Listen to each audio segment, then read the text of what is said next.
ho, holy ho, holy ho.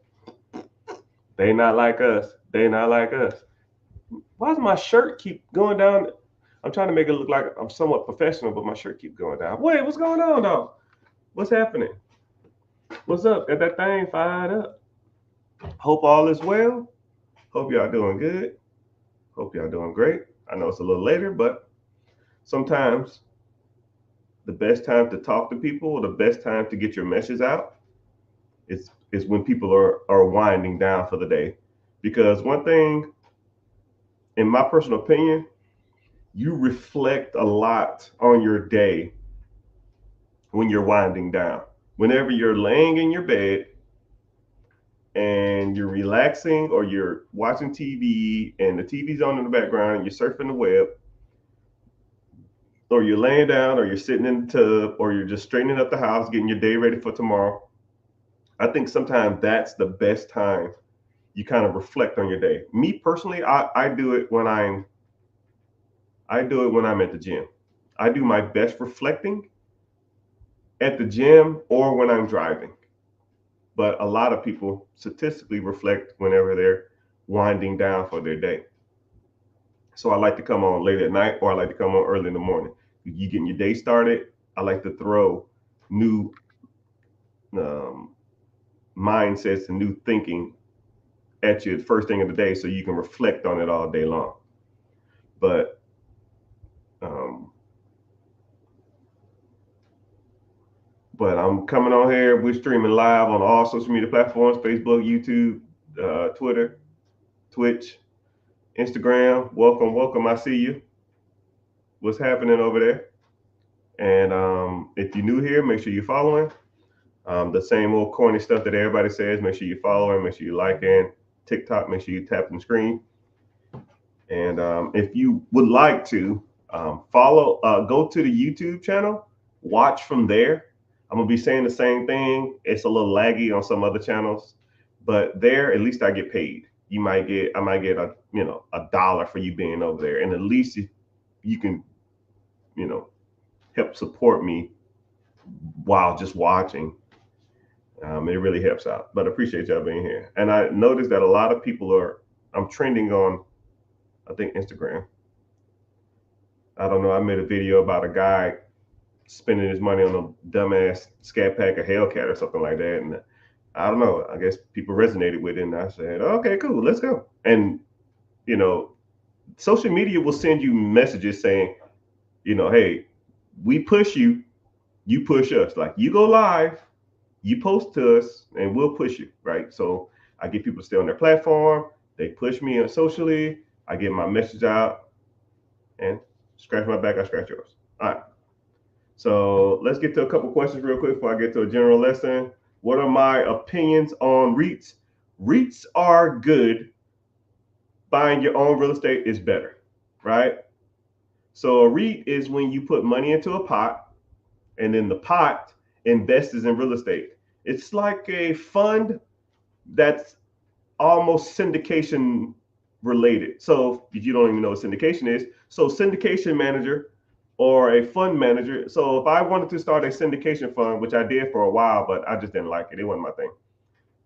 I just hated taking people's money. I hate borrowing people's money. I always felt super awkward owing somebody money. So I made them money, and then after I said, okay, after this time, well, I'm gonna make you some money, then I'm gonna just give it back. I didn't like that one bit. It just wasn't my thing. But anyways, syndication deal or syndication managers, what they'll do is they'll go out to multiple different people. You have accredited investors and non-accredited investors. A non-accredited investor is just anybody. Okay, and then you have, sorry, there's three different types. You have a non-accredited investor, accredited investor, and then you have what's called friends and family. Friends and family, you can borrow or invest as much money as you want from them. So if you go to your mom, your dad, your sister, your brothers, your cousin, as much money as possible. A friend, somebody you've known, some acquaintance, you can borrow as much money as from them. Not borrow, you can invest as much money into your fund. And what you'll do is you say, hey, I have an apartment complex I want to buy. It's $3 million. I need a down payment of $300,000. I'm taking a round of funding. You want to invest, you invest. If you don't, you don't. So that's how you get money from friends and family. Then you have what's called a accredited investor. Accredited investor is someone who has $1 million net worth, or an individual who makes over $250,000 a year. You can ask a accredited investor for money. Okay. But it is illegal to ask non-accredited investors for money. So if you don't have $1 million net worth, or you don't make over $250,000 a year, it is illegal to ask a person who's not a friend or a family member, who doesn't make over $250,000 a year or has $1 million net worth for money. So that's why you can't. That's why you don't see ad commercials for like, "Hey, how you doing? My name is Joe Smith. I want to buy this apartment complex. Do you want to invest with me? Send me money." No, you can't do that. That is illegal, according to the SEC. It's the Security Exchange Commission. So how do you get out of the loophole of finding accredited investors, or having friends and family who had that kind of money? The trick is to find people who want to invest with you, but don't talk about your investment until you become their friend. It's kind of like a little weird thing. That's how you kind of get away with it. So, hey man, what's going on? How you doing? Hey man, I see you a real estate manager. Oh yeah. Anyways, you like to golf? Don't even talk about it. Now let's go golfing. You want to go out to eat? Let's go to the club. You like girls? Let's go hang out at the bar. You like to drink? All right, cool. Get the hanging out for a couple times. You say, what do you do? Oh, I have a fund. I raise money for real estate. Oh man, how much you need? Oh man, I need about $200,000 for this one fund. But if you want to invest in it, since we're friends now, I guess we can. That's how you kind of get away with the syndication. But a REIT is when a company buys real estate and then you invest in the fund, and they put a whole bunch of money together, and then they pay you a interest or a dividend. They typically range from 8 to 12%. So, moral of the story, if that answers your question, yes, REITs are good. But why don't you just either start your own syndication, you buy the properties and you make the profit, and or start your own fund, invest other people's money, or you buy your own real estate, which has way better returns than 8 to 12%. Or you can just manage the fund of a syndication fund, which they get the acquisition fee. Acquisition just a fancy word for buying something. Disposition fee is just a fancy word for selling something. And management fee or holding fee, which is a fancy word for day-to-day operations. So they might take 5% acquisition, 5% management per year, and then 5% disposition. So you buy a $3 million property, 5% of $3 million bucks, that's $150,000. Management fee, $150,000 a year, and then the disposition fee, you sell it for $4 million. Now you up $200,000 for selling it, and all you did was pull the money together, right? You don't even take any of the interest But if you put your own money in it, then you can do it like that too. But that's a whole nother story. I'm on a rant. Anyways, hope all is well. Hope we in here learning. Hope we got some good questions coming on. Mostly talking about dividend income. I don't know what that means.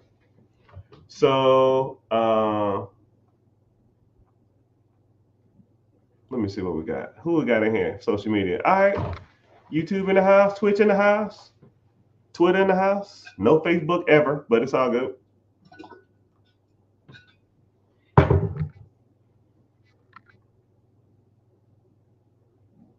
How can I set up time with you about a business opportunity? I need guidance. Well, you're in the right place. I actually have a class coming up here Wednesday. You can ask me all the questions you want.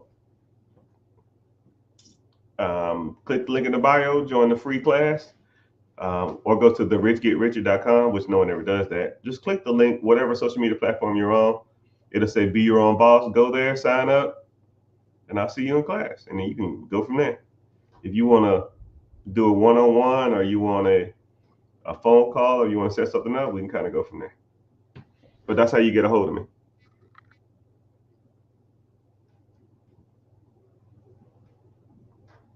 Thank you for the nuggets of knowledge. I appreciate it.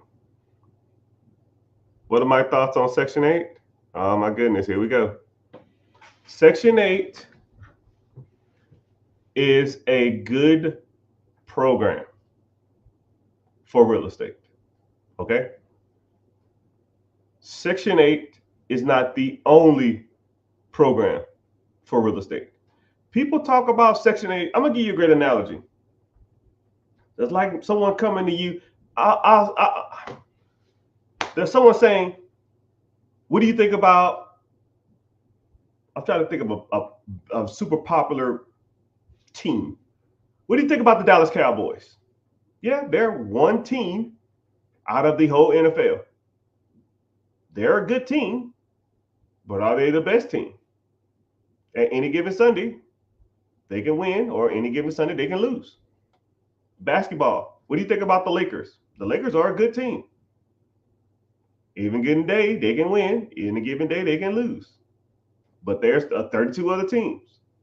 Baseball, what do you think about the Atlanta Braves? They're a good team, but any given Sunday or any given day, they can lose. Just like any given day, they can win. You need to know all the teams in the NBA. You need to know all the teams in the NFL. You need to know all the teams in baseball. It's the same thing when it comes to real estate. You need to know all the different programs, right? Because let's say if you found a deal, but Section 8 won't work.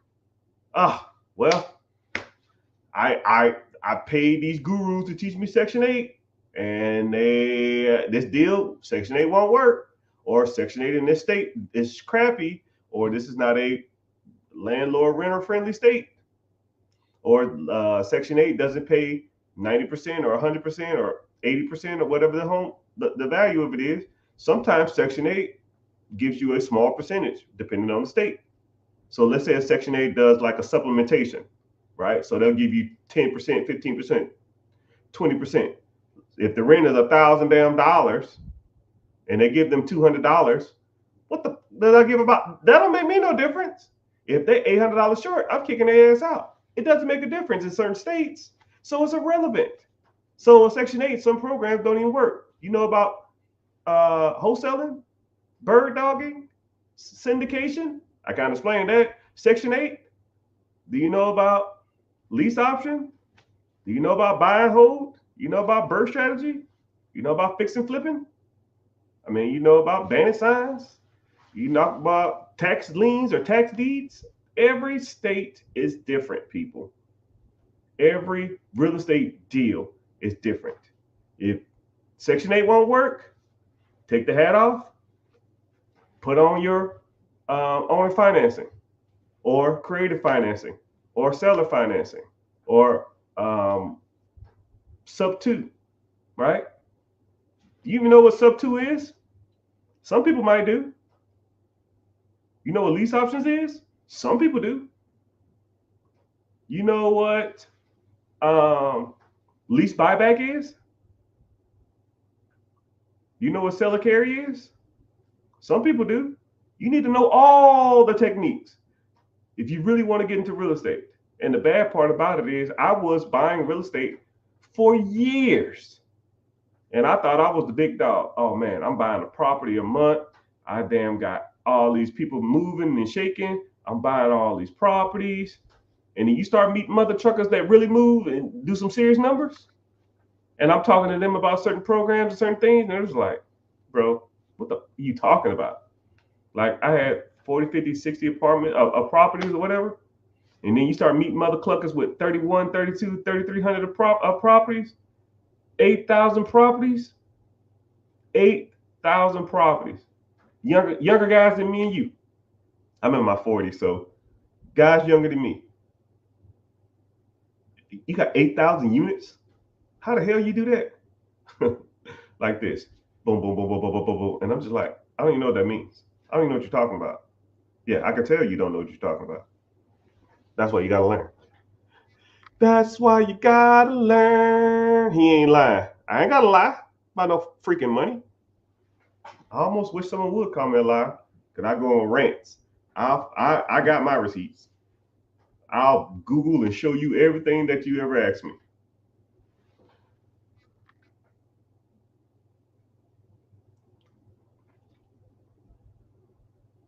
He in the zone. Do you know any trades?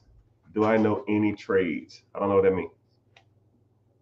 I don't know what that means. But welcome in, everybody. Thank you for coming in. YouTube is doing okay. Twitch is doing okay. Welcome in. I don't know who be zooming in from Twitch. If you in from Twitch, man, say something. I appreciate you being here, man, because I never go on that platform. I don't even think I remember my password. But I do like it shows I'm on there. So hey, I cater to you. So if you want to watch this, if you're enjoying this, you find value in this, if you want to watch from YouTube, it'll help me out more, please.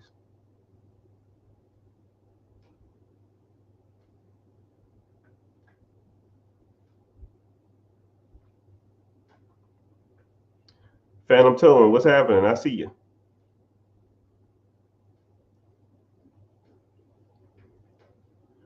Would people? I can't see because of the wording is cliche to my shirt.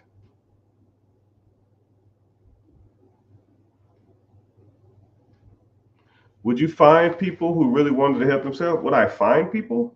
I don't know about would I find people and go give them what they help. You know, one thing about me, man, is I get on here and I just talk.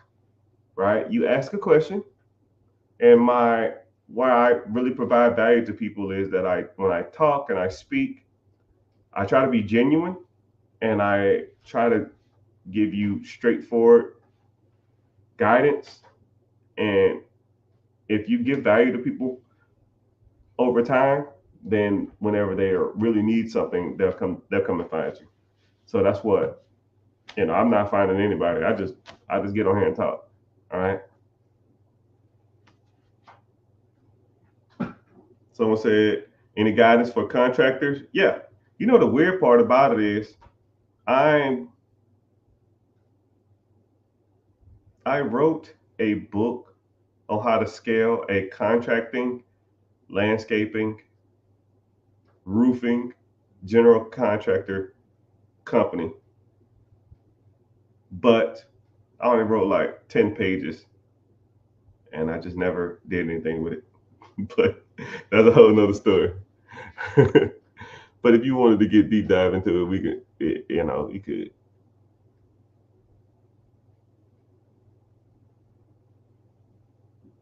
I'm passionately about to make money. Okay, get there. I see you. I'm new here. Well, welcome. How can I go from debt to being financially secure? Right? First of all,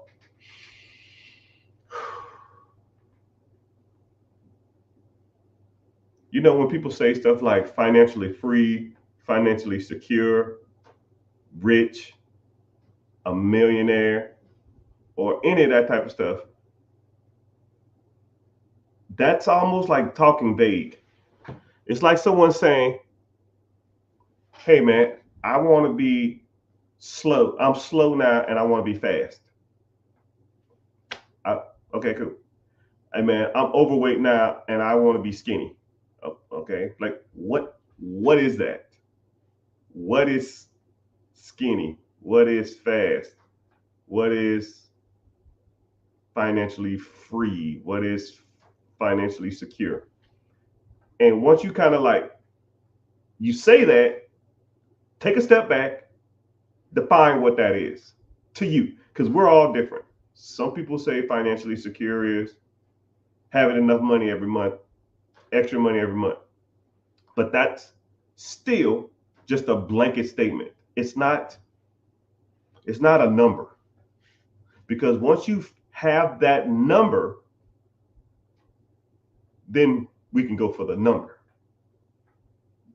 It's hard to chase an idea, right?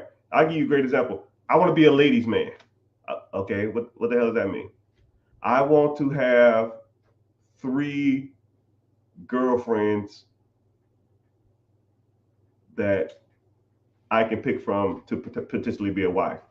Now we're talking, because that's a specific task. All right.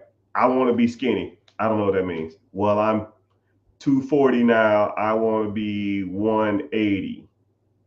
Okay, that's a go.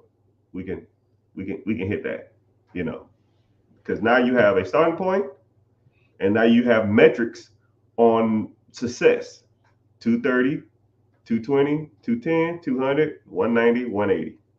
Simple. I want to have at least $10,000 worth of passive income every month, which, sure. Okay, cool. Now we got a number. Now let's start talking about passive income. Let's start talking about more income. Let's start talking about side hustle income. Let's start talking about the money you're making now. Let's talk about the money you're spending now. Because once you understand that it's just numbers, break down the numbers, and you get ahead. So, to answer to your question, I don't know how much he said go from debt to financially secure. I don't know how much debt you got. So we got to get rid of debt, because good debt puts money in your pocket. Bad debt takes money out your pocket every month. If you stop working, how much money are you bringing in every month? Most people is going to be zero, or even less than zero.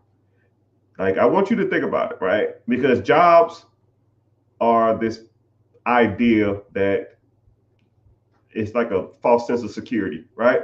I want everybody to do this exercise. I want you to imagine tomorrow you lost your job. And I hate to be like negative, because I try not to talk like this, but this is just an experiment. You lost your job tomorrow, and you didn't work for the next 3 months. On average, month 1, month 2, month 3. How much money would, and let's say you had, I don't know, $10,000 in your account. How long, 1, would it take for that account to get to 0? And 2, how much money is going out of your account every month, and how much money is coming into your account, not including your check? Okay? I want you to really sit. I want, if you don't remember nothing today, right? Because this is learning, it's a stepping stone. If you don't remember anything today, remember that. Hey, we got to do some layoffs. The economy is a little tanking. We got to let everybody go. It happens all the time. And let's say you couldn't find another job for 3 months. 1, how long could you survive without a job? 2, if you had $10,000 in the bank, which I know most people don't, but let's say hypothetically you had $10,000 in the bank, how long would it take before it's gone? How much money goes out of your account?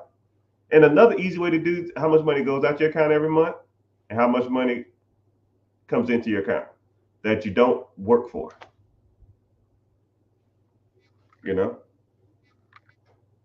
And once you start sitting back and looking at it like that, now you really truly understand income that you don't work for. If the answer is no, zero income, no income coming in, you have a problem.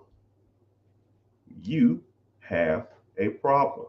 If you are solely relying on a job to pay your bills, to maintain your lifestyle, you have a problem.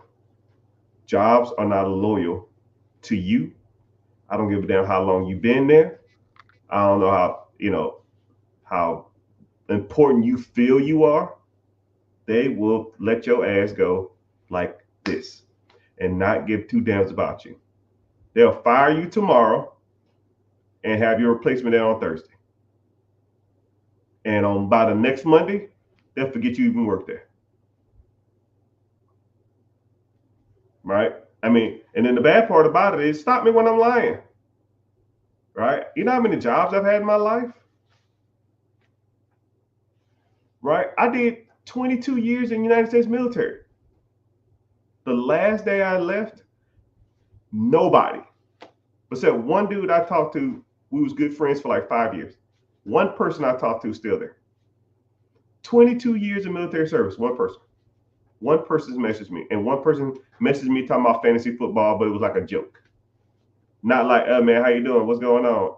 Is everything okay? No. And one guy didn't even ask me how I was. We just was cool, and we started talking about he's having a baby shower. We was kind of cool because we're cool.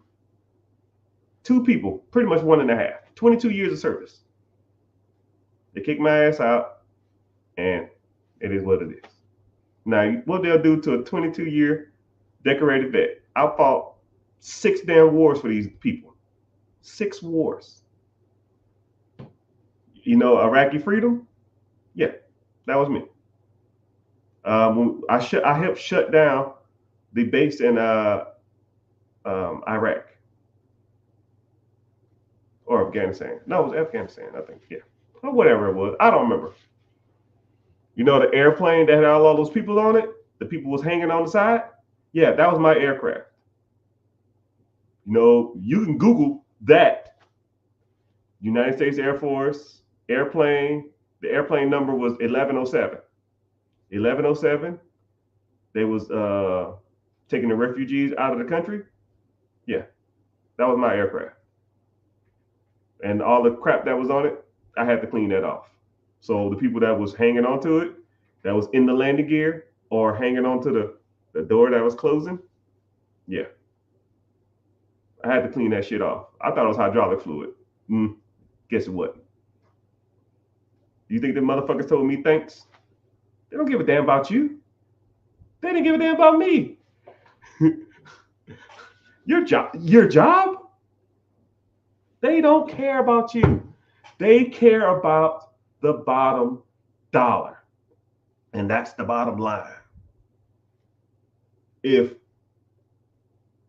the job's objective or your work's objective is to make money, which most businesses are, if they're not making money, the first thing, right? I learned this at Harvard Business School. I didn't even have to go to Harvard to learn this.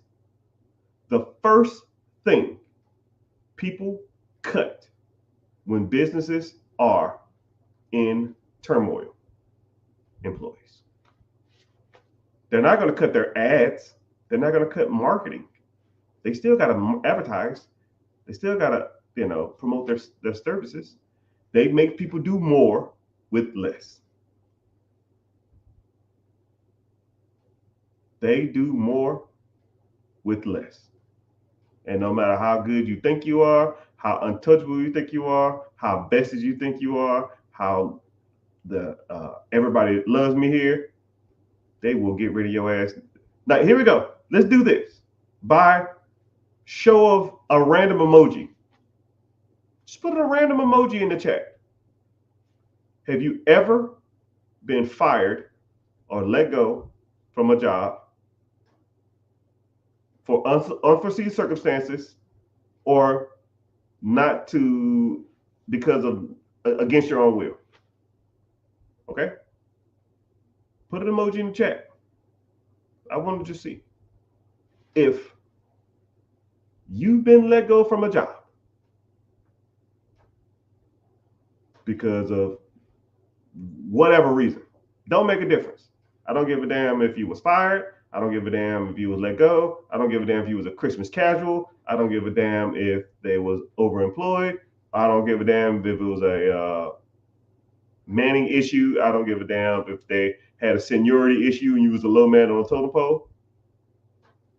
If you've ever been fired or let go or terminated, whatever damn terminology you want, put it in the chat. So either everybody who's commenting or saying something are horrible workers, or the system does not give a shit about you. I see y'all.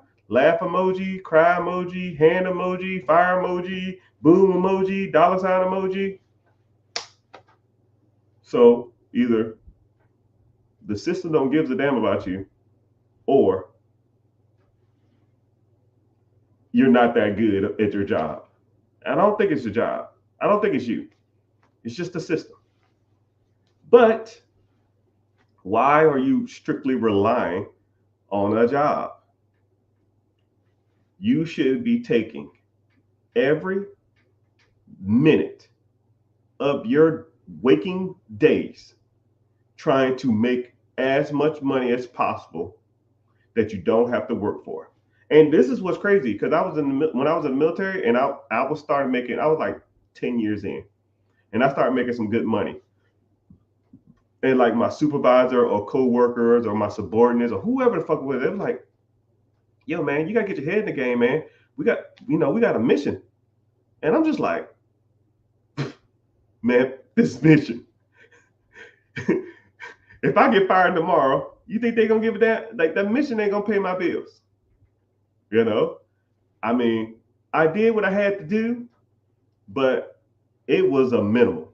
And some people hated me for that. And I can respect that. I can respect that. But they are slaves to their job. And when that job, military, government, employee, hourly wage, whenever they get rid of your ass, because we ain't gonna work forever.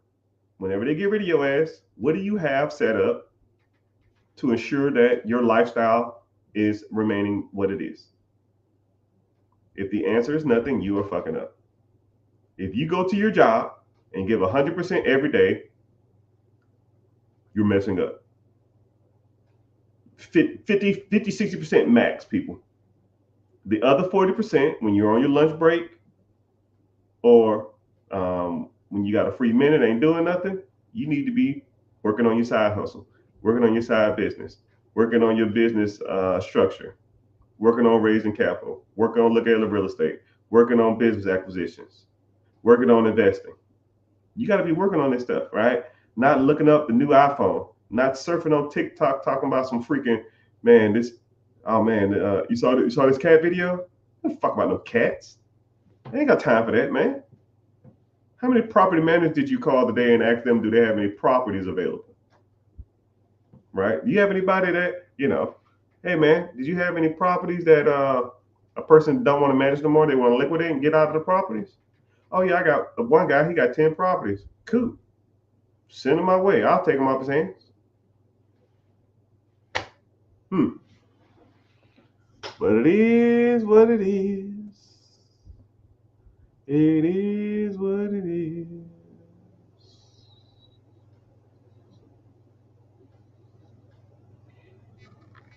They not like us. They not like us.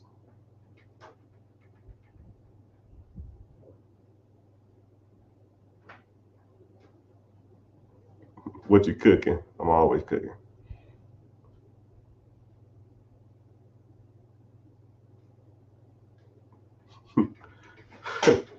Why always get somebody in the comments talking about Kamala or Trump? And y'all know my opinion on that too, man. All that shit's bought out, right? I gave the example yesterday, but hell, I guess I'll give it again, right? I donated money to a candidate, and those mother cluckers, his team called me every week. Hey, how you doing? You need anything? No, don't need anything. Oh, okay, cool. I gave a decent amount, right? If you want to try to guess what you think of how much I gave, put it in the comments. And then all I said, I wanted to talk to the guy or the girl. Said, okay, we'll see if we can work something out. 3 days later, I got a call. Talked to one of the big dogs for 3 minutes on the phone. And he asked me, did I need anything? I said, no, just wanted to talk. Said, okay, cool. That was that. You think your vote really makes a difference? You think these people out here, you think politics do what's best for you? No, they cater to the stock market and they cater to business owners. They cater to people that can really contribute to their contributions in their campaigns. Now think about it. Kamala went to some, I think it was a black fraternity, I think, a black sorority, and they raised her $1 million for in her campaign, and she showed up and gave a speech. So I want you to think about that. $1 million and a presidential candidate will show up at an event that you're hosting and give a speech. What about 5 million? What's she doing for me then? I think her first week initially running for office, she raised $11 million. Let's say if I gave 10. You think your vote or your support gonna get more pull than my $10 million contribution?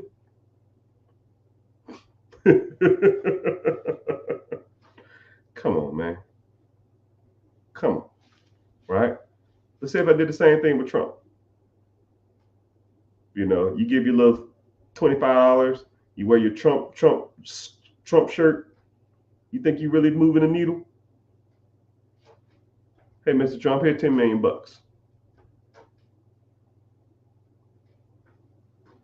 Best believe I'll get a call from his ass tomorrow morning. I best believe. And I'll say, hey, what's the next event you got? I want to come through. Oh, sure. My team will set it up. Fly out, probably meet him backstage, shake his hand. I say, hey, yo, since more likely you're going to win this, I need a favor. That's how the shit gets done. So when y'all talk about politics, y'all ain't got a clue. Hate to be a butthole about it, but it's all good. Do I think college is worth it? Yes and no. More so, you know, the things I learned, I think it's a combination of a lot of things. Do you need college? No. Do I think it's worth it? No. But do I appreciate it? Sure. I think I learned more in 4 years in the military than I did 4 years in college. But I honestly think there's like 4 major significant events that taught me more about my day-to-day stuff than any of that. First of all, I had to take a what's called a BIC in the United States military, basic instructor course. And it taught me like pitch, tone, vernacular, presentation, conveying a message, like how to public speak. And it was like 7 weeks, 8 hours a day, 7 days, 5 days a week, 8 hours a day, 5 days a week for 9 weeks. I learned more in that public speaking big instructor course than 90% of the shit I learned in college. That, and I almost recommend everybody to do this, right? You can do BNI, you can do Toastmaster, and that type of stuff like that, where they make you better public speakers. That type of stuff, worth every penny. And then the first day you get in there, they'll say, okay, cool. You need to give a 3-minute speech on who you are. Go. No prep time, no nothing. You just like, and then they'll say, okay, cool. Come back next week. We learned what we did right and wrong. We record each other, and then we watched it. A week later, we had a public speaking event. They gave us a random subject. Mine was, what are the benefits of being an ant? They said, what's the benefits of being an ant? You have 30 seconds to get your talking points. You need to talk for 5 minutes. Go. 30 seconds. What are the benefits of being an ant? So I'm going to give you some public speaking one-on-one. First, you need an introduction, then you need a summary, or then an entering summary. Then you need talking points. And then you need, that's pretty much it. For a 5-minute speech, it's not that long, right? So You have a strong shell. You're super strong, and you work all day, but you work for a passion of loving your queen or something like that. I forgot what I said. Introduction. Hey, how you doing? My name is Ernest. I am a worker in Salem, Massachusetts, and I just blah blah blah blah blah. Once you kind of get it, once they kind of, and then we went from 5 minute speeches to 10 minute speeches, and then we went from 10 minute speeches to 15 minute speeches, to 15 minute speeches to an hour long speech, and then the hardest one was an hour long impromptu random subject speech. I don't know if you ever had to sit there and talk for an hour on a subject that you don't have no clue about. But once you mastered public speaking, you got it. Anybody in here can give me any subject. 3 hours straight. That's the power of learning proper public speaking. 3 hours, any subject, any. I don't give a shit what it is. Like I'm talking now, just talking. Just talking. No subject. Thank you for the follow, whoever just followed me. Appreciate it. You got to learn that type of stuff, man. And then like people come up to me and say like, yo, man, I want to go raise capital. I want to find some private investors. Cool. I'll give you 30 seconds to think over your thoughts. I want you to pitch me why I should give you the money. It's got to be 5 minutes long. It can't be shorter than 4.5, and it can't be longer than 5.5. Go. Man, I don't know what to talk about. So why the hell am I going to give you the damn information? You can't even talk to nobody. If somebody walked in this room right now and they say, hey, how you doing? This is a Japanese investor. He's looking to buy $45 million worth of apartments in the United States this week. I felt like he was the guy you come to. Cool. Hey, how you doing, sir? Welcome to America. How was the plane trip? Oh, man, that's crazy, man. That jet lag is weird. What's the hour differential? Ain't it like 14 hours or something? Oh, man, that's crazy. I visited Japan once. I was in the United States military, and I visited Japan, and it's great food, great culture. I love it. It's very beautiful over there. What part are you from? Oh, yeah, I always wanted to visit up there, too. That's more north, right? Is it kind of cold? You see what I'm doing? I just made that shit up.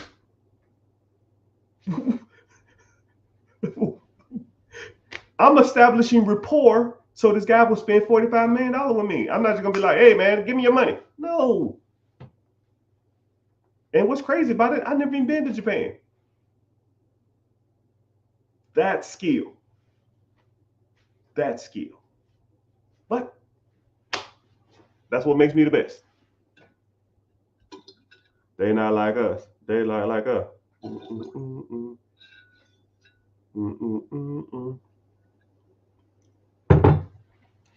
Thoughts on a cleaning business? Yeah, cleaning businesses can be very lucrative because one, it doesn't require a lot of moving parts, and it doesn't require a lot of like inventory and stuff like that. It's pretty straightforward. I mean, cleaning supplies and a person to clean. I mean, training is almost, you need training, but I mean, how extensive is the training portion of cleaning? Most people who are going to clean for you know the basics of cleaning, right? You might want to do it a certain way, but cleaning businesses are good businesses to have. I feel maybe in the next 5 to 10 years, cleaning services are going to be one of the biggest markets out there. It's not prevalent yet, but it will be. So I want you to look at industries as like, I call it the lazy factor. What industries can you get rich off of people's laziness that has no main competitor? Think about it like this. If I don't want to drive somewhere, I call Uber. If I wanted not to cook, I call Pizza Hut. If I wanted, somebody to come walk my dog, I call Rover. If I wanted somebody to come clean my house, I go to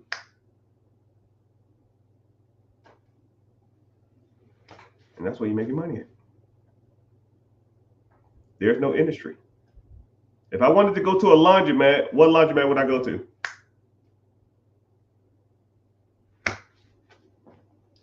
Industry disruptor. There's no major laundromat services. They tried to scale laundromats, but it just doesn't scalable. It's not a scalable business nationwide. That's why you have niche areas for laundromats. Right? Let's say you wanted to hire a maid service. Where you going? Google? Cool. Are you the first person when they Google maids in your area, cleaning service, your area? If they Google that, are you the first 1, 2, or 3 that comes up? Because if you're not, nobody strolls. Let's be real. Anything past the 4th option is not even an option. So I teach you how to make your business Googleable. How you rank at the top. You got to pay for that spot. You want to be the best, you got to pay. Say word. But yeah, cleaning businesses are great, especially if you already have reoccurring clientele, you have subscription service, you already have the staff in place, you already have a good team in place, and you have a network of people that you can rely on to do the cleaning, right? I'm not trying to go clean. Actually, I comically enjoy cleaning, but I'm not trying to go do the work though. I'll sit right here and manage that shit just like a phone dispatcher. Boop, boop, boop, boop, boop, boop, boop, boop. If y'all get that reference. Some of y'all are too young for that. I need help with business funding. Okay, I got you. Link in the bio. Anybody interested? I'll kind of talk about some of my services, my commercial break. Tap the screen for 15 seconds. Make sure you follow while I'm giving my little commercial spiel. I try to do it every 15 minutes. I offer business funding, business credit, personal credit rebuilding. Also do lines of credit. I also do consulting. I also do tax returns. I also do teach you how to evaluate, buy, and scale businesses. Teach you how to buy and sell, scale real estate. Teach you how to invest, mutual funds, ETFs, 401k, IRAs, any type of investment account you got. If you want to get into UILs or IRUs, we can break that down. You want to get into crypto, I can break that down if you want to. A lot of that stuff is trash. But hey, what do I know? And I really can't think of all the stuff off the top of my head. I had a sheet of paper with all the stuff on it, but it's somewhere floating around, but I don't have it on me right there. But all the stuff that I said, I generally will focus on all of it because I think every person on this beautiful planet needs all of those. There's no one way to do this. And I think you need to learn them all because you can have a business bringing in 50K a month, but if your spending sucks, you have shitty credit and you don't pay your bills on time, or you're not investing anything you make, you just spending it on cars and clothes and jewelry and junk, it's irrelevant. And if you have great credit and only thing you're using for your credit is to buy consumer products, yeah, Sephora and Louis Vuitton, it's just trash, right? You need to start leveraging your credit to go make more money. And if you're investing, what's the rate of return are you getting, right? I've had people, they say, yo, man, I started this a while back. I don't know anything about it. Let me see what you got in there. And then one guy said, I ain't logged in. I had an account. One guy had an account for 12 years. 12 years. And he said, I've been investing in this account for 12 years. I just put it in there and I forgot it was even in there. I said, what you got in there? He said, shit, I got to have at least 100 grand. Easily 100 grand. I said, okay, cool. Let's find out. I said, okay, let's do it. It took him like 3 days to get access to the account. This guy had like $17,000 in this account. And I said, first of all, brother, give me a hug. That's a deflated tire if I ain't never seen one. Then I said, now it's time for us to get to work. We gotta revamp all of this, man. Because I looked at his rate of return. He was making like 4.5% on his return, and he was only contributing 1% of his paycheck. 1% of his paycheck was the equivalent, I think it was like $70 or something a month. It was nothing. It was horrible. I was just like, oh my goodness. I said, they match. He said, yeah, they do. Up to what, 5%? He said, yeah. Okay, so if you put 5% in, and that's $500, you get an extra free $500. So now you're at $1,000 a month. $1,000 a month times 12 months, that's $12,000. That's almost more than half of what you made over the last 12 years. He said, yeah, I know. I said, all right, let's fix this, please. So you don't know what you don't know until you start talking to people who do know what they're talking about. All right. Someone says, how do you analyze buying an existing business? Can we hire someone? Yeah. Me.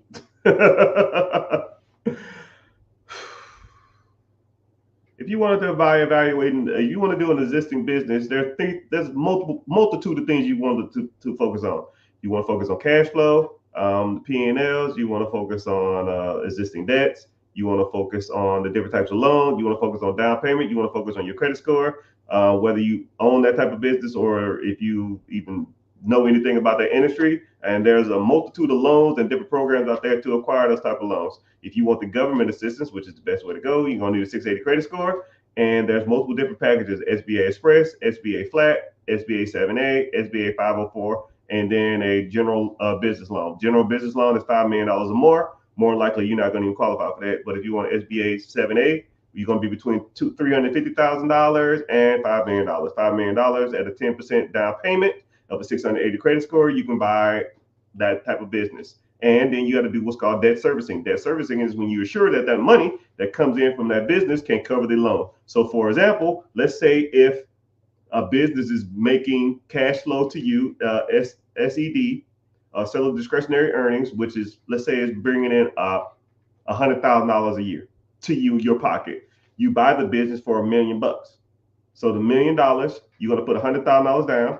So your payment is going to be, you're going to have to finance $900,000. $900,000 at a 10% interest rate is $90,000. So you're going to finance from the bank $990,000 over the next 10 years. $990,000 over the next 10 years is $99,000 payment every year. $99,000 payment every year. But if you sell a discretionary earnings or your cash flow is $100,000, you're bringing in $99,000. You make $1,000 a year, or comically something in the range of like $88 a month. Do you want to make $88 a month while taking on $1 million debt and putting $100,000 down? No, that is dumb. You need to know how to evaluate businesses. That's why I teach you. You need to learn. If you want to get into it, click the link in my bio. I talk about this shit all day. I just do stuff like that to show people I know what I'm talking about. And I just gave you simple math to kind of show you how this stuff works. I'll show you where to find them, which ones you can buy, which ones you qualify for, which are the best ones to buy, which are the shitty ones, how to evaluate cash flow, how to evaluate seller discretionary earnings, how to evaluate P&Ls, how to evaluate profit and losses, how to evaluate year-to-dates, how to evaluate the tax returns, how to negotiate with the owners, how to might even get sellers financing to help you assist with the down payment or to even purchase it straight up through them, because there's tax benefits to having an owner sell you a business without going through the bank. So that's what we talk about. He says, thanks. Appreciate it. No problem. They're not like us. They're not like us. Someone said, I got 2K waiting to put into the market. Link in the bio, huh? I'll break it down for you. I got so many questions. They're not like us. They're not like us. Da, da, da, da. They not like us.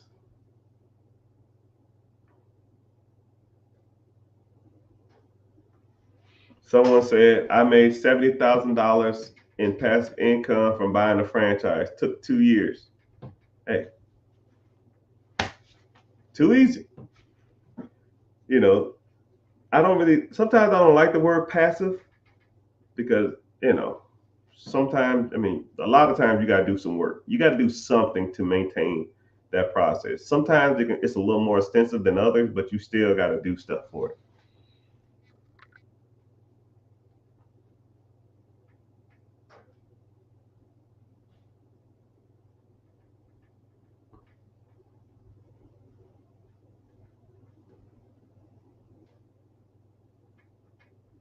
Someone said block somebody as a scam account. Uh-oh, say less. I don't see who he is. Hold on, let me see. I got you. All right, boom. Later, dude. Boop. Yeah, don't be getting in the chat be trying to hype people up, tell them bull crap.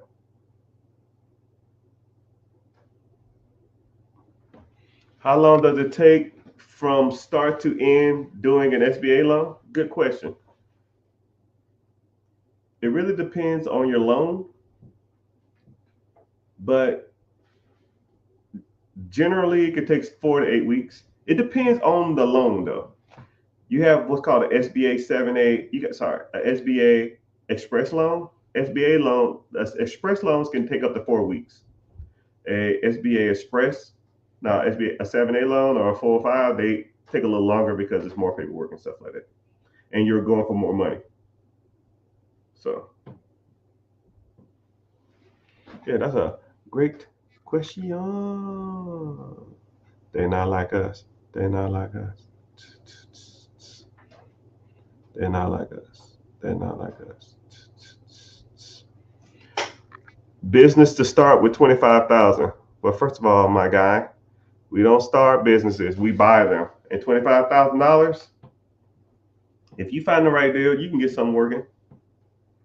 I would be looking for owner financing deals, and I'll be looking for yeah, you can get something started. But 25,000, I would probably try to raise more money too.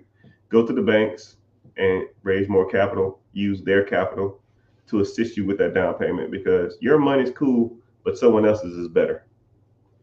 And if you have to use yours, then use yours. If you don't have to use yours, then use somebody else's. Right? So, for example, if you have 25,000 and then you go to the bank and raise another 50,000, now you got 75,000. Now your buying power, you have more buying power.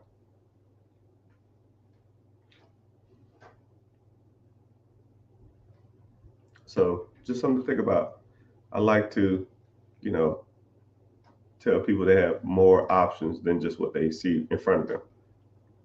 You know, capital is not hard to raise, but it is a process. You have to know what's going on. You have to know what you're doing, and you have to understand the risk of raising capital. It's crazy, man. I'll show people how to evaluate businesses. I show people how to buy real estate, and then while I work on their business structure, and then I'll get them funds, and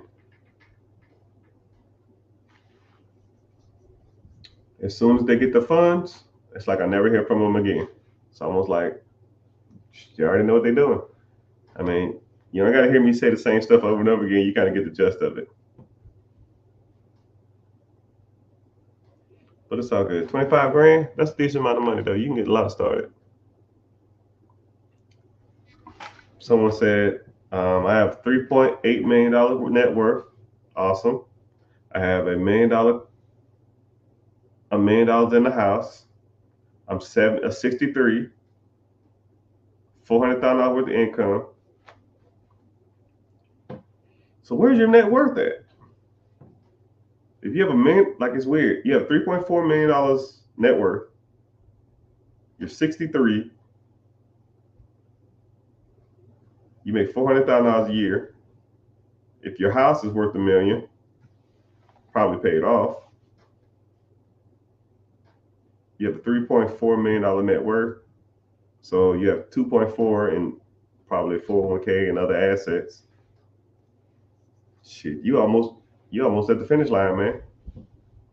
I would and get into like some type of fund that pays dividend or pay interest every year. But 2.4 in the right account, if you had that kind of liquid, I'll probably put you at like 1.5 liquid. 1.5 liquid. I'll put this on my handy dandy calculator. And then your pension and stuff like that's going to pay out every year though. So how you make $400,000 a year? What the hell you do?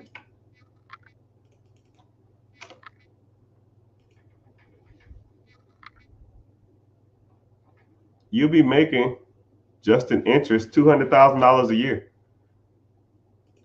right? But if you go from $215,000 a year, if you go from $400,000 to $250,000 a year, that's a lot, man.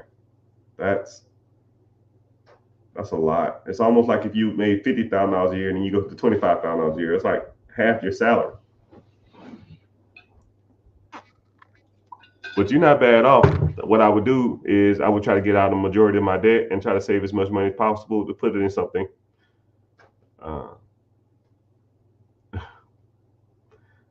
Someone said I've been drinking. You better not.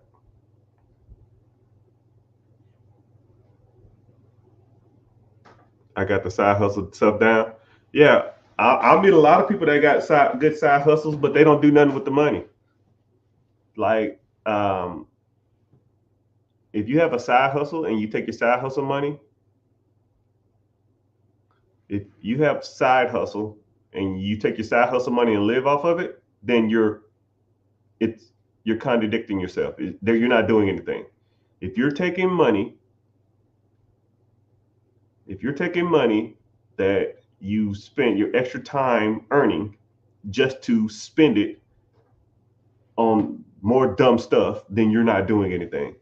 So you say you got a side hustle down, I'll even put you at an extra, I don't know, $500 a month or $500 a week. That's $2,000 a month, right? What you doing with that $2,000 a month? Now, if you're saying, well, I bought a new car, so I can that side hustle is paying for my new car, that's dumb. That doesn't make any sense. You're taking income to buy more debt. You're pretty much making your revolving debt bigger, right? You got to learn how to take that extra money, put it to work. You need to take the extra money you're making, and put it to work. You need to take the money you're making at your job and cut the fat, and then put that to work, right? So let's say if you're making $4,000 a month, the average person makes $54,000 a year or some shit like that, right? So I'll say $4,000 a month, which is $48,000 a year. Let's say you're making $4,000 a month. How much are all your bills every month? Go. You should be within $100 range of knowing exactly how much money you spend every month. Every month. It's called a budget, people. A lot of people don't want to hear that. A lot of people just wing it.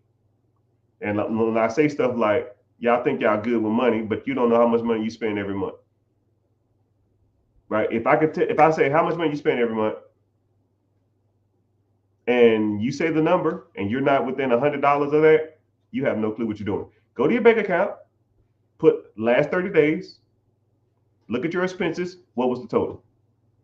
I promise you'll be $2,000 over what you probably said. $1,500 over what you said. $1,000 over what you said. Because we hate work. We hate wanting to work for money, but we love spending that shit. We love shit going out. Now, once you realize you have a spending problem, let's cut the fat. Let's see what you're spending your money on and reduce it by a lot. A lot. Damn near half. And when people say, I can't live off half, yeah, you can. I did it for years. My paycheck in the military was $1,000 a month. I had a wife and a stepkid. $1,000 a month. And we made it work. So when people say they can, and I was investing. So when people say they can't do it, I don't believe it. I don't even remotely believe it. I don't want to hear it. If I can do it with 1,000, you can do it with 4,000. Cut the fat. If it's not a necessity, get rid of it. Right? These things are temporary because 2, 3, 4 years, 5 years down the road, when you making $40,000, $50,000, $60,000 a month, do you care you miss Love Island? Do you care you miss some stupid ass series on Netflix? You gonna care that you missed the Atlanta Falcons game or the Super Bowl because you didn't have cable? Now you can go to the Super Bowl. You know? Look at the greater good. Sacrifice some football games to be the number one donor at the football games. You a college fan? You want to watch the college games? Or you want to be the number one booster of the college, your college team? And the players will come with you and hang with you during like certain holidays and stuff like that because you're one of the number one boosters who donated tons of money. You're the guy or girls who sit on the sideline or stand on the sideline because you contributed so much money. That's a flex. Not, did you watch Love Island last night? Did you watch the Grammys last night? You watched the BET Awards last night? I don't give a fuck about that. Don't care about that. And you shouldn't either. These worldly things that you've been conditioned to like are all trash. They're all a distraction to keep you working these bullshit ass jobs and working and doing these minor tasks and getting you to forget your damn dreams. And a lot of people don't see it like that. Think that shit's a game. I mean, I think it's, you know, you got to give up something. Either you got to make more money, or you got to cut the fat, or you got to work on a side hustle. I recommend all three. If you could tell me who won the Super Bowl last year and you broke, you're fucking up. If you watch any of the Olympics and you're broke, you're messing up. If you took a vacation this year and you're broke or living check to check, you are messing up. Well, Mr. Richard, life is short. Yeah. You know what ain't short? 8-hour work shifts, an hour commute every day. That shit ain't short. You know what's short? My commute from my bedroom to my office. That's short. You know what's short? The amount of time it takes me to get wired $100,000 off a real estate deal. That's short. You worry about the wrong short. You worry about the wrong short. Life is short. No, my patience is short. For people that say stuff like that, that's what's short.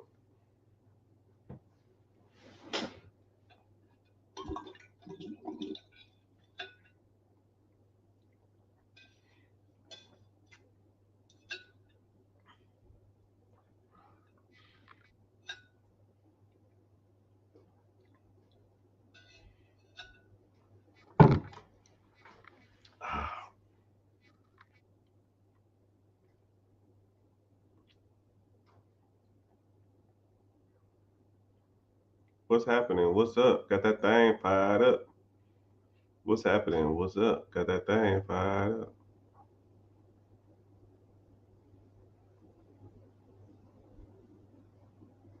What's happening? What's up? My dog. What's happening? Getting caught up on comments. I appreciate that. I appreciate that. All right. I'm actually saving. We don't save, brother. We invest. Saving for what? A rainy day? I saved $3,000 at the beginning of the year and took a chance on Forex. Oh, I lost all my money. Wah, wah, wah. Wah, wah, wah. Wah, wah, wah, wah, wah, wah, wah, wah. We got another victim. Forex is trash. Sports betting, trash. IULs, trash. Crypto, trash.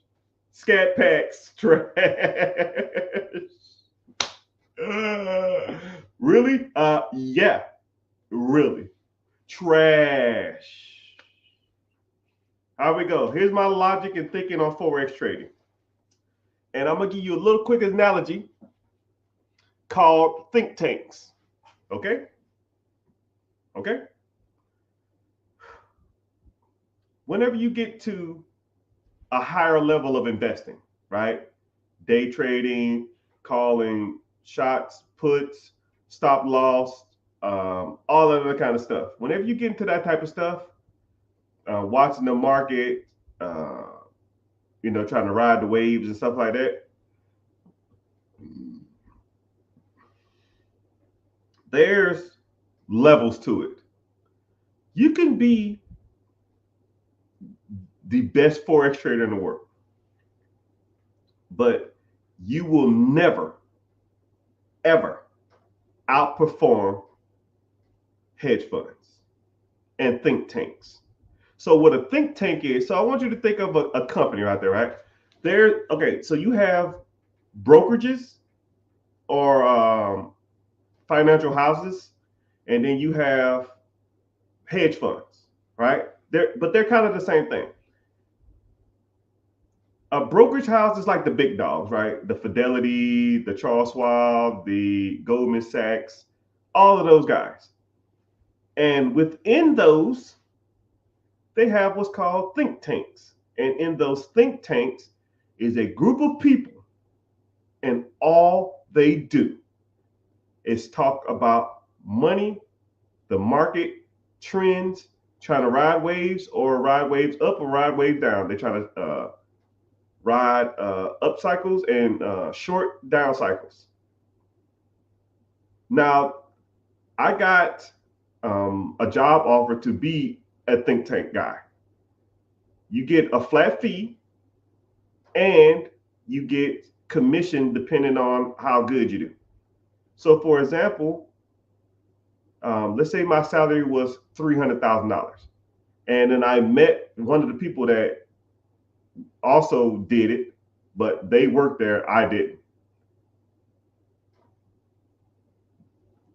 They hire the smartest financial people out there. The MITs, the Harvard, the Yale, the Princetons, the Browns, the Cornells, the Stanfords, some of the smartest people in the world. They're super, super nerdy. They're super, super analytical. And they still get it wrong. And you're telling me that you're going to outthink and perform guys and girls who sit in pretty much offices and rooms and collaborate and think of all the different ways to make money. This is their day. They get in there at 9 and they probably leave at 8. 10 hours a day. That's all they do. And you trying to like ride a TikTok trend, or you might have a good hunch about something, and you're going to outperform these guys while sitting in your basement eating a cucumber sandwich while the kids running around talking about daddy, daddy, take me to the park? No, not even close. You might get lucky every once in a while, but statistically, you cannot predict the market. Nobody can predict the market. These are the smartest people in the world, and they still get it wrong. And you're going to do it sitting in your pajamas, watching Maury, eating ice cream at 2 a.m? Forget about it. That's why all that shit over time loses. Because you might hit every once in a while. Even a broke clock right twice. You might hit every once in a while, but over time, statistically, you will not win. I hate to be the bearer of bad news. I'm not trying to damn bust your bubble. I'm not trying to be an asshole. It just doesn't work long term. If you want to generate wealth and be rich in America, you have to play the long game. You will not get rich overnight. You will not get a hunch that a little, and then bet the farm on it. And if you do hit, congratulations. You statistically beat the system once. Take your winnings and never touch it again.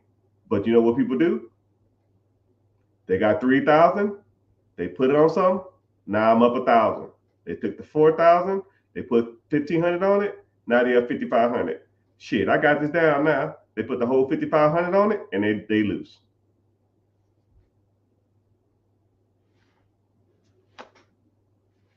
I personally have never met a successful long-term full-time day trader. And I hang with a lot of rich people. I've personally never, ever, sports betting, crypto, Forex, UILs, all of that shit, never. And I hang with some of the snootiest people, gated community. I'm on a golf course. Everybody in my neighborhood is a millionaire. Hey, what do you do? It ain't none of that shit. None of it. So what's the difference? You cannot sustain that trash over a long period of time. And if you're sitting there telling me you can, show me. I want to see your finances, and I want to see a long period of time, and you're not working. You might hit it every once in a while. Not over a 5-year, 10-year period. It ain't happening. It's not happening. You making money. You made money during COVID. Show me. 2020, 2022. Show me your finances. How much money you made during a down market? You made money 2019 or 2017? Show me. You made money during 2012? Show me. You made money to 2019 or 2008? Show me. You made money during 9/11? Show me. There ain't no fucking way. There's no way. Everything was going down. You might have did a lot of shorts, but you would have to damn near short the majority of the market. But not everything went down. So it's almost irrelevant. I'm not too worried about Forex though. Yeah, don't worry about that shit. It's trash, man. That's just my opinion though, right? But I'm sure somebody gonna come for me in the comments. I got a buddy. Yeah, I'm sure. Yeah. I got a buddy who used to date Mr. T too. Yeah, I got a homeboy who best friends with Beyonce. Yeah, I'm sure. Yeah, I know. Yeah, show me. It don't work, people. Stop trying to get rich quick. Stop trying to do these chase scams. Stop trying to do these Forex shit. You're not. It doesn't work that fast. You got to play the long game to be financially rich or wealthy for a long period of time. Right? And the bad part about it is tag anybody that you think makes a lot of money in this shit and any of that stuff I said. Tell me, shoot me a DM. Mr. Richard, you're wrong. Cool. I'll fly you out. Let's go. Show me your finances. Log in. We'll see what happened. Get the fuck out of my face. Bye. We'll see. Technically, no. Let's rip the Band-Aid off. Right? Look, here's my businesses. Here's how much my businesses make. How long I've been doing this. Here's my numbers. Here's my tax returns. Next, your turn. We'll see what happened is I did no, piss off. I don't want to hear it. Don't want to hear it. I'm thinking about buying a solar panel company or a roofing company. It'd be worth it. Ooh. I actually have a buddy who teaches you how to scale from the ground up roofing companies. So if you ever really want to get into it, shoot me a DM. or click the link in the bio and join the free class. Treat her right. You got that, treat her right. What's happening, sirs, man? What's going on? Someone said I need to get my crap together. Yeah, we all do. Right? I mean, one thing about it is, it's really not about getting your crap together. It's not like a long jump. It ain't like you take off sprinting as fast as you can and then you jump as far as you can and hoping for the best. It's not like that. It's almost like walking a marathon. You know it's far, but you walk everywhere. Now you just have a destination. You just got to start. You just have to start. You just have to get your shit together and start. You know, it ain't a sprint, jump as far as you can, hope you make it to the other side. That ain't gonna work. You have to start walking, and then once you get to a goal, let's set a goal. Okay, let's do a half a mile. You get that half a mile, cool. Let's stop, take a break, get some water, cool down, relax for a second, stretch out a little bit. You ready? All right, let's get to walking. And that's how you do it, man. And then one day you'll look back and you're like, holy shit, I done walked 10 miles. Okay. Was that bad? Actually, it really wasn't. I thought it would be worse than that. A lot of people think it is. You just have to start. You just have to do something, and you have to do something that is actually, I hate the term moving the needle. You have to do stuff that is actually making traction, because a lot of people, just like the Forex guy, they're thinking that they're getting ahead, and we're walking a marathon and they taking off sprinting. Man, I gotta get to the end of this race. Well, you're not gonna do it sprinting. And then I catch up to you a mile down the road and you've been collapsed and overheated yourself. Now you're in the hospital. Man, that was a good analogy. So you can't sprint a marathon, right? And a lot of people try to take shortcuts. The chase shit, yo, man, I'm gonna deposit a fake check, then I'm gonna take out the $30,000, and then I'm gonna flip that, right? And then they're gonna do something stupid with it. Then they're gonna probably go to jail. They're gonna spend $30,000 in lawyer fees. It's done. You're not gonna do it trying to take shortcuts. There's only a handful of ways that you can, on a handful of things you can do to be financially successful, financially free in this America, right? And statistically, I hate to make this about race, but statistically, put your money where old, rich white people have been putting it for years. And if it's anything other than that, you damn near can miss me with it. Business ownership, fixing your personal credit, investing, and real estate. Everything else is comically a joke. But hey, whatever, man. That's just my personal opinion. But thank everybody for being here, man. Let's do some check-ins. What we got going on? YouTube, I see y'all. Twitch, I see you too. Twitter, could be doing a little better, but it's all good.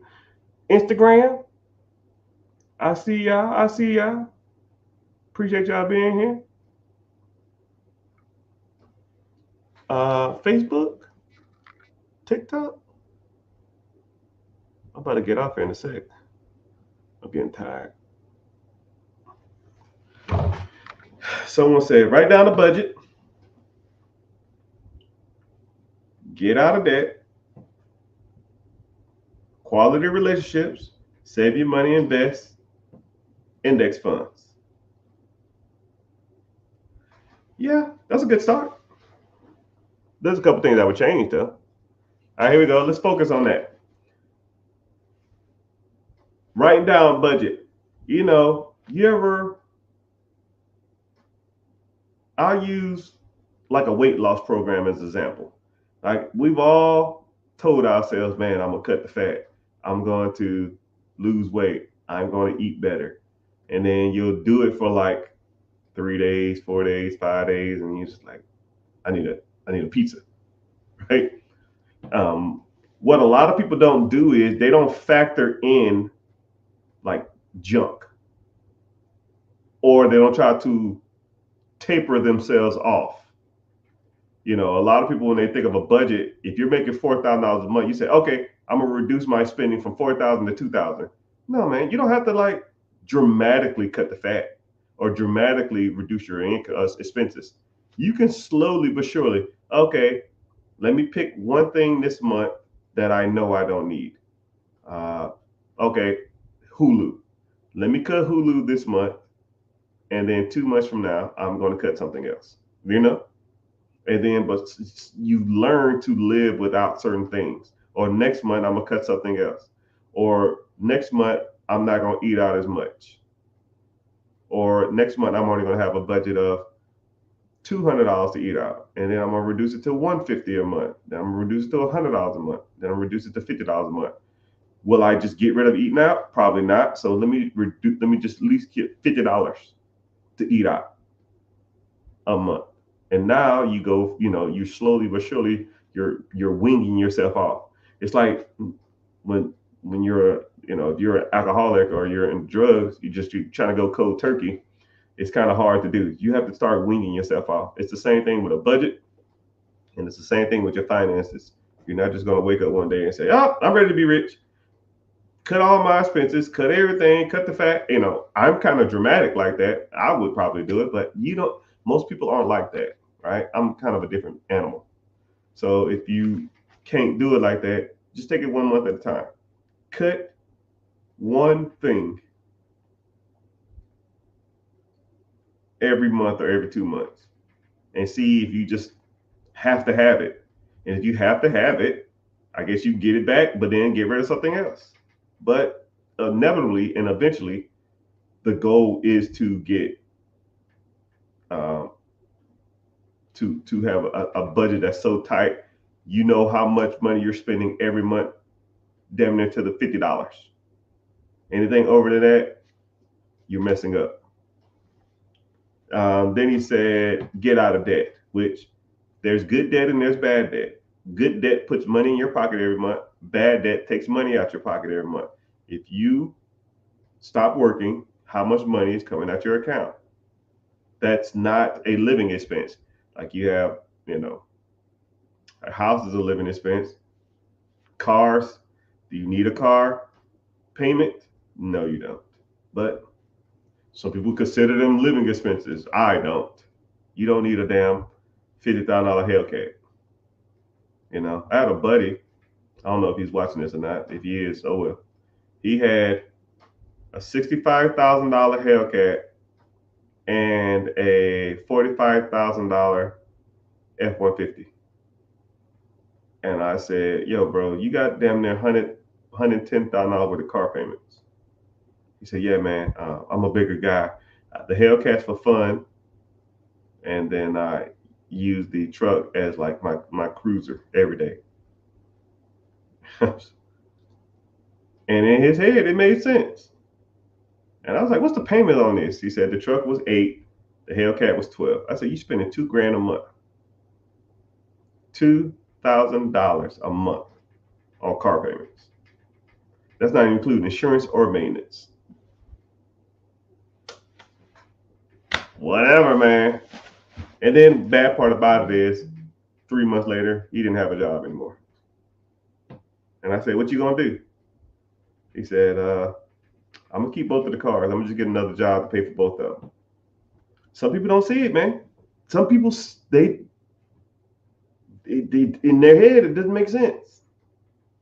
It is what it is. It is what it is. So getting out of bad debt. You know, if you have a car, I'm not saying you should sell your car, which I kind of am. Get rid of that thing. Get something that's just paid off and you ain't gotta have no car payment for. But once you pay that thing off, you're done with car payments. Make that shit last as long as you can. Ride it till the wheels fall off. If you're driving down the street and it's leaking from the window and it shakes real bad at 50 miles per hour, I do not care.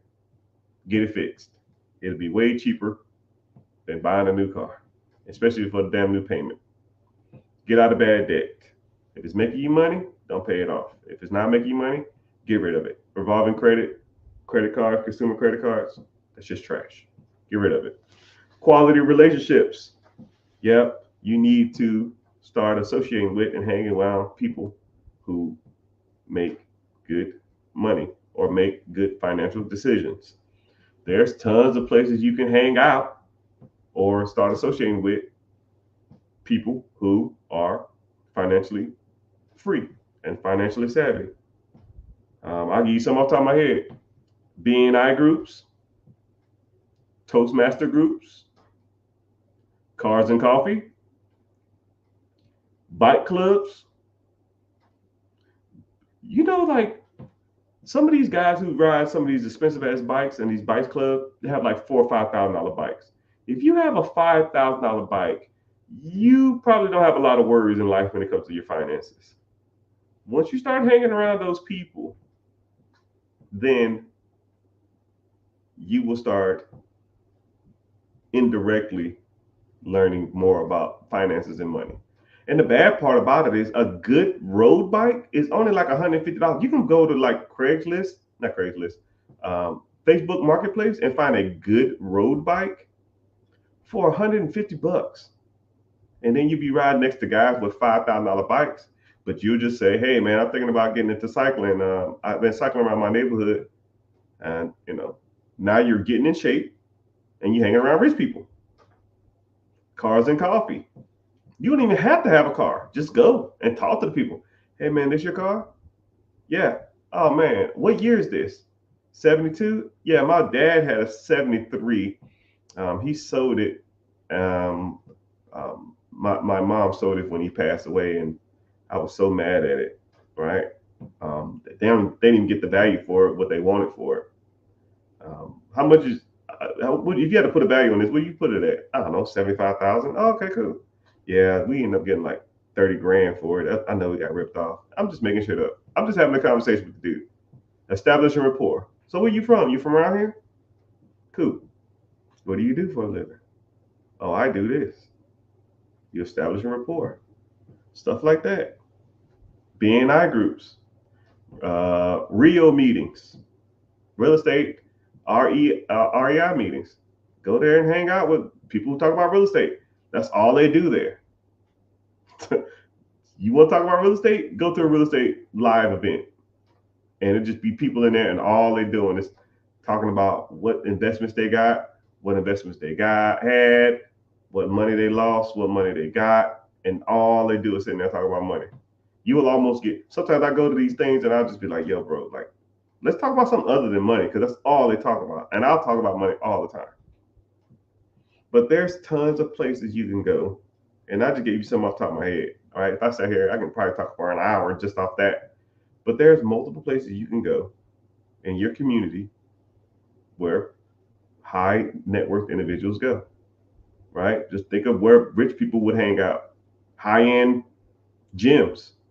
Right? Think about a gym membership. Let's say the gym membership is more than your freaking $20 Anytime Fitness, or your damn 24, your whatever, LA Fitness, $40, right? Go to a high-end gym, right? My gym is high-end. All right, I spend a lot of money a month, and everybody in there is pretty much well off. I thought I was doing good until I started meeting some of these people in there. I was just like, what the fuck? How much you make? God dang. Hey man, what you doing for lunch? Nothing. Let's hang out. My treat. Or your treat, you want to make all the money. Okay, let's go. Chipotle across the street. But yeah, you gotta start hanging around people with money. Facebook in the house, I see you. Save and invest. Save your money and invest. Saving the money and investing is just like the getting out of debt stuff. So you want to save as much money as possible and invest as much money as possible. I'm not a real bigger on savings. I feel like anything that's an emergency, I can put it on pretty much any credit card. If you have a $3,000 credit card, what emergency is going to cost more than $3,000? A flat tire, a rental car, an emergency flight, $3,000 credit card. Why do people have savings accounts? What are you saving it for? A rainy day? I don't know what the fuck that means. Right? I've never understood the principle behind a savings account. You don't need them. Right? Now, if you have like a way to save or something like that, like sometimes I have like an overdraft protection and maybe keep like $1,000 or something in there, but or every time I spend $1, every time I slide my debit card, they round it up and put it in there, or they put $1 in the account every time. It's like $1,000. Anytime I get over $1,000, I just transfer it out. I don't care. Put it into an investment, right? Invest your extra income. I don't give a damn if it's side hustle. I don't give a damn if you cut your bills or cut your expenses. All that extra money needs to be going to investing. All of it. No more rainy day shit. We don't need that. Get you a decent credit card. The crap hits the fan, slide your card. That's what that's for. And then you pay it off with that extra money. Then when that credit card's paid off, then you go back to investing again. You don't stay in debt, right? And you for damn sure don't use it to buy consumer products. Ooh, I saw a watch on sale. I saw this dress on sale. That don't make any damn sense. And then index funds. Index funds are cool, I guess. ETFs, a little better. Mutual funds, maybe a little better than index funds. But whatever vehicle you use to invest in, it's irrelevant. It's irrelevant. Just do it. Like Nike. And then wait a year, wait 2 years, wait 3 years. Take a step back, reevaluate. How much money is this making? How much money have I made? I've been putting $300 in this account a month. I've been putting $500 in this money account. I've been putting $60 a month in this account. And over the average of the last 3 years, it's made me 9%. The stock market average is 10.2. This is a little low. Transfer. The stock market average is 10.5. I'm doing 12.5. All right, well, shit, let it ride. Or maybe look out there and see if there's other stuff I can get into. You know? And that's the game, people. And then once you have a decent amount of money in that investment account, then you start rolling to the bigger stuff. Real estate.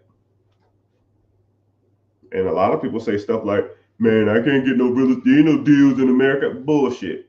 Bullshit. I can find you a house. I can find you a duplex.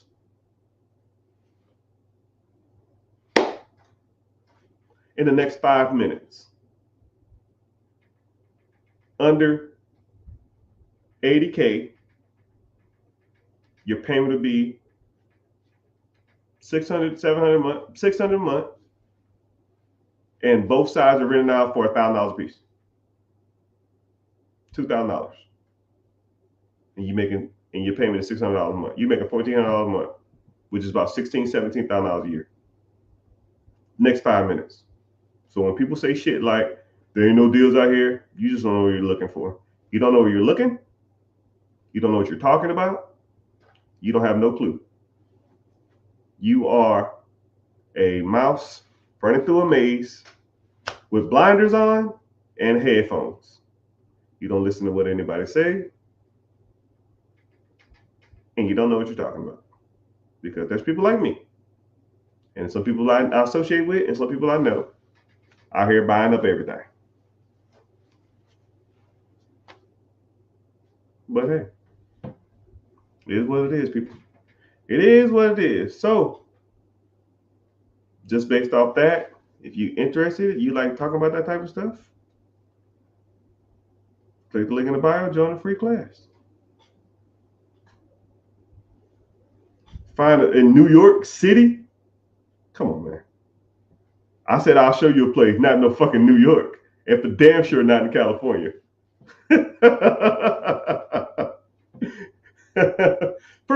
there's not even duplexes in New York. At least I don't know of any. But you know, the bad part about it is there was a house. I was looking, there was a house. I want to say it was in Brooklyn. Maybe it wasn't in Brooklyn. I don't remember. I really don't want to look it up. I don't know where I found it. But there was a house in New York, and I think it was only like, it wasn't even expensive, $400,000. And it was huge, man. It was huge in New York. I mean, I don't know what part of New York. I have no clue about New York like that. I have no clue anything about New York. But I'll do this though.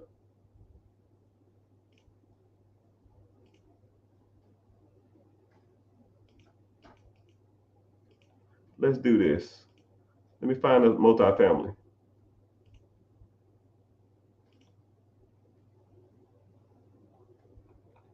Where's Jamaica?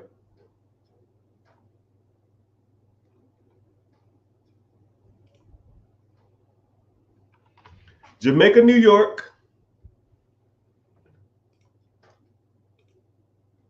Jamaica, New York, and or New Rochester.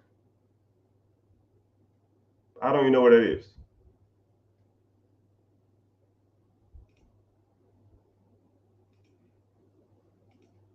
Jamaica, New York. I found a duplex, 3 bedrooms, 1 bathrooms, both sides. $290,000. Each side is renting out for $1,500 a piece. Your payment on $260,000 is $1,600. I said 5 minutes. I lied. It was less than 2.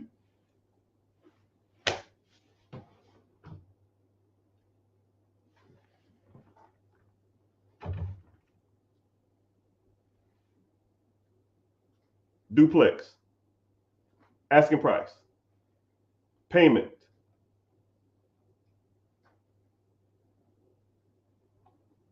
Rent. Anything else?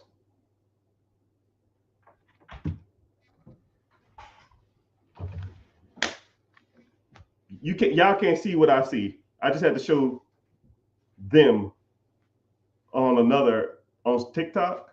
I showed them exactly what I just said.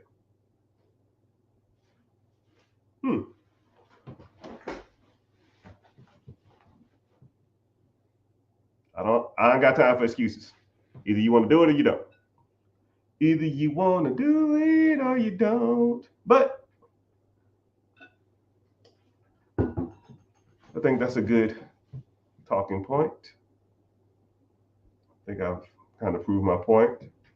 I hate beating the horse, but I appreciate y'all being here. I almost don't want to get off because I'm getting a lot of watch hours. I'm getting paid a lot of money. Facebook, y'all are in the house today. Dang. Appreciate y'all being here. Instagram bumping, Facebook and TikTok bumping. You know what? Let's keep the party rolling. What questions y'all got? I'm gonna do Q&A for the next 15 minutes. If y'all don't ask anything, I hate sitting here talking to myself. It's like weird to me. But ask whatever questions you want to ask. I think the last subject we was talking about real estate. Someone said you can't find no properties. You can find properties anywhere. You just got to know to look and know what to look for and know what you're doing. But you can find properties, even in New York City. I don't know if Jamaica, New York is considered New York City. I have no clue about anything in New York City, right? I don't know. Someone asked, how are you streaming on multiple platforms? Okay, so I know you are a social media guy. So what you do is you go to a website called StreamYard. You have to pay for it, but StreamYard lets you attach all your social media platforms. So I am streaming to 2 Facebook accounts, a YouTube account, Twitch account, Twitter account, and 2 Instagram pages right now. And my cell phone is live on TikTok. So that's how I'm doing it. So yeah, that's how I roll. So, if you ever wanted to get into that, that's how you do it. Where you can stream on Twitter. Yeah, my Twitter never really gets anybody in here. If you from Twitter, go ahead comment something.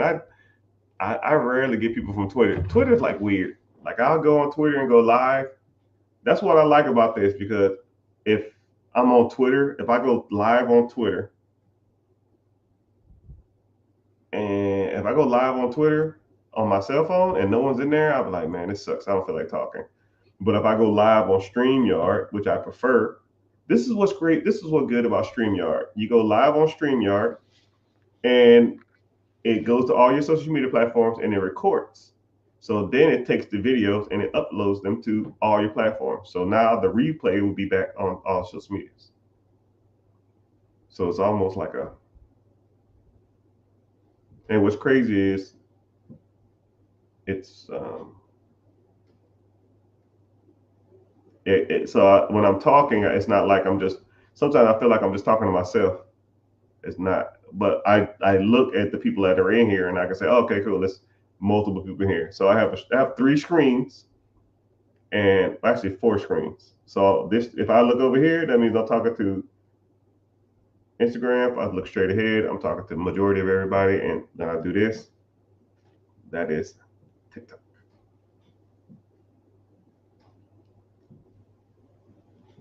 Someone said Jamaica is in Queens, New York. Queens is one of the 5 boroughs. Okay. I'll take your word on that one. What do you think about Sam Cuz business cards?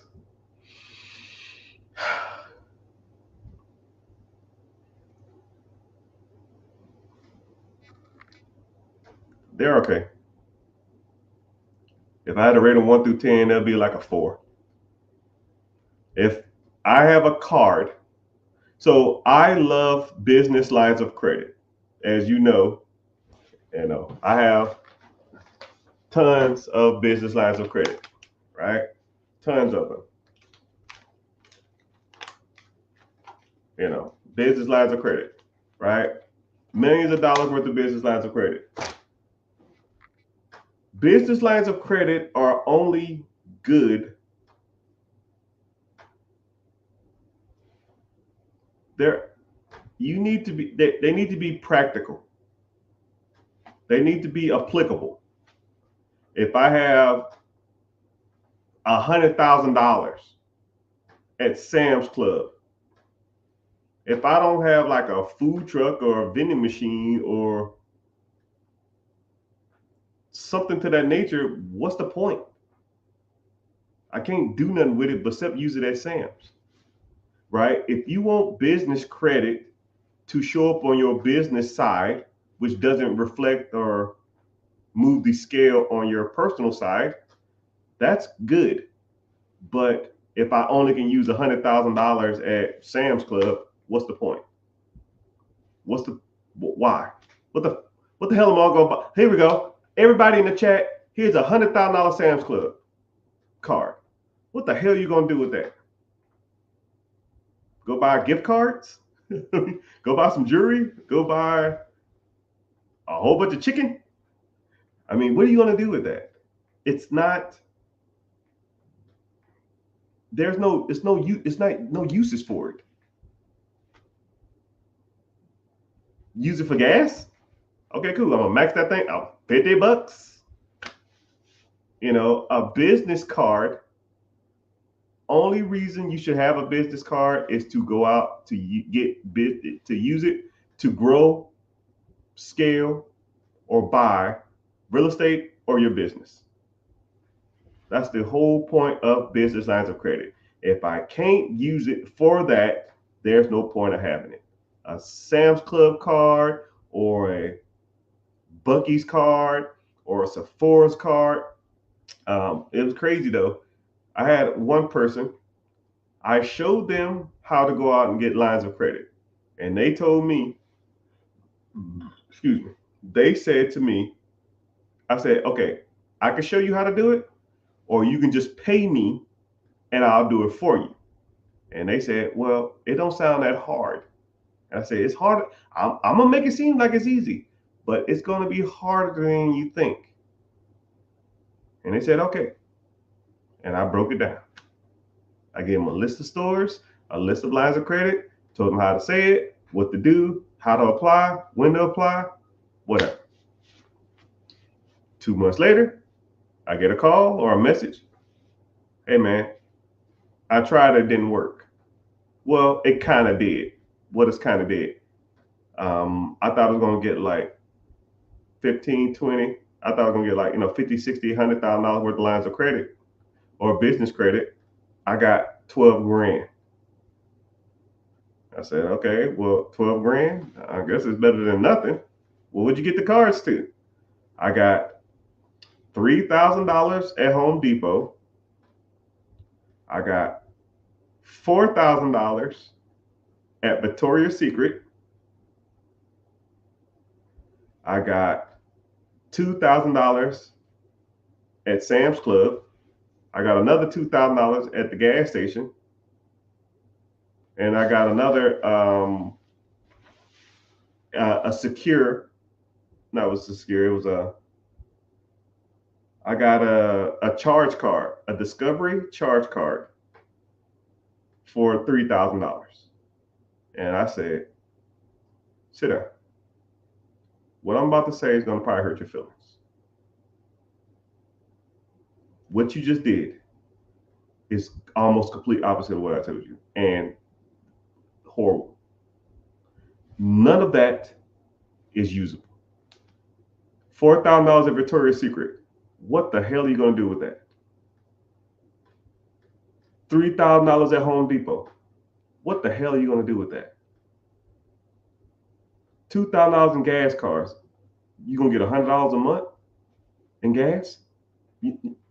How is that helping you? $2,000 at Sam's Club. It's not helping you. And a $3,000 charge card. You know what a charge card is? A charge card is when you slide your card, your balance is due at the end of the month. So you put $2,000 on this line of credit. At the end of the month, you owe $2,000. And you want to get into real estate? Because you got a Home Depot card, you're not going to use it. And let's be real, $2,000 on a home renovation is trash. $2,000 don't even buy you the freaking paint. $2,000. You can't even get half the bundles of shingles in roofing. You can't even get your hard materials for $2,000. Now you know what you got to do? I got to sit you down.